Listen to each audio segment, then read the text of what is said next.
I was a Mendip caver from the late 40s, bicycling out to Burrington Combe, moved on to the bigger caves on the top quite early in the 50s with my schoolboy friends. Went up to Oxford University starting undergraduate in 1955, joined the Explorers Club and the Mountaineering Club, and some of the explorers and mountaineers came along with me to Mendip the following spring of 1956, I guess, for a good caving trip or two, including diving Sump 1 in Smiltons. In the fall of 56, a northern caver, Peter Crabtree, came up as an undergraduate to Oxford University. He heard of me over the grapevine, I guess, came over, found me and said, "Oh, Cambridge has got a caving club. Why don't we start a caving club at Oxford?" So we did.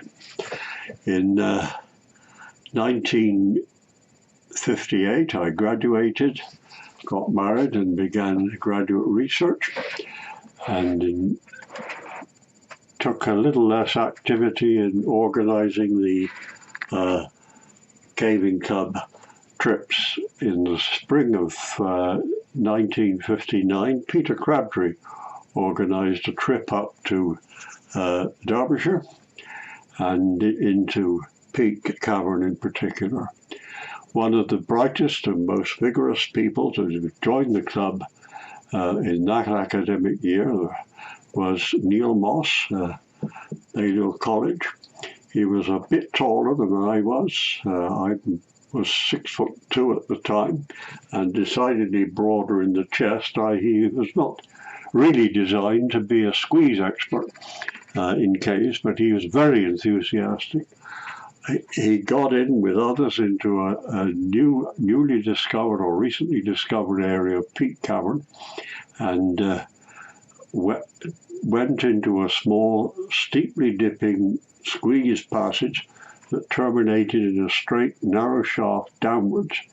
They got a standard electron ladder of the period, and Neil went down on it, finding that it bottomed out after 10 or 15 feet or so. He then set out back up again and couldn't get himself out.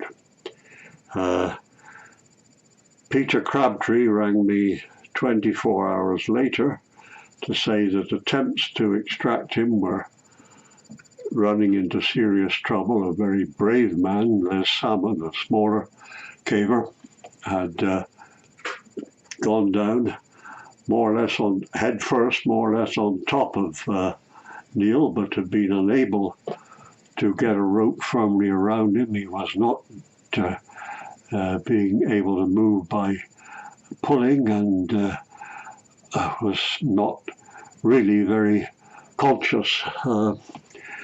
Peter suggested that all forces available might be called upon.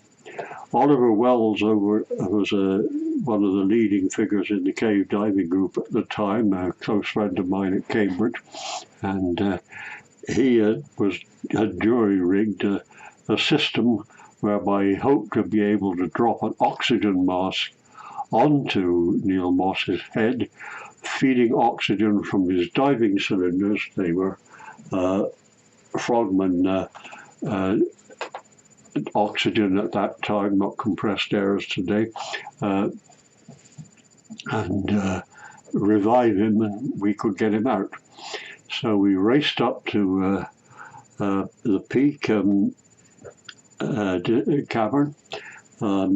carrying diving cylinders and mask and a substantial length of hose, and got to the site. It was a pretty new cave, I remember, but there were a lot of people sitting around disconsolately. They said, "Have a go." I went down a nasty sloping squeeze, tip of the bedding, I guess, turned myself around to peer down the vertical shaft. I couldn't see any sign of life. I couldn't see any sign of Neil Moss, just rope and mud and dirt. I came back out. Oliver did the same thing. We agreed that it looked pretty hopeless. There was no way we could really deliver fresh oxygen in any likely effective fashion to him. So shortly afterwards, the police and the rescue, the Derbyshire Rescue Organisation, had called up a medical doctor who came in, put his head in the top of the approaches. We all were very quiet. He had a stethoscope and perhaps another device and was listening carefully for any sign of breathing or anything. Said no. The likelihood was that Neil Moss had died quite some time before, which is what we suspected, and there was a hazard of flooding cutting us off in the cave. The police wanted us all out, so disconsolately we retreated.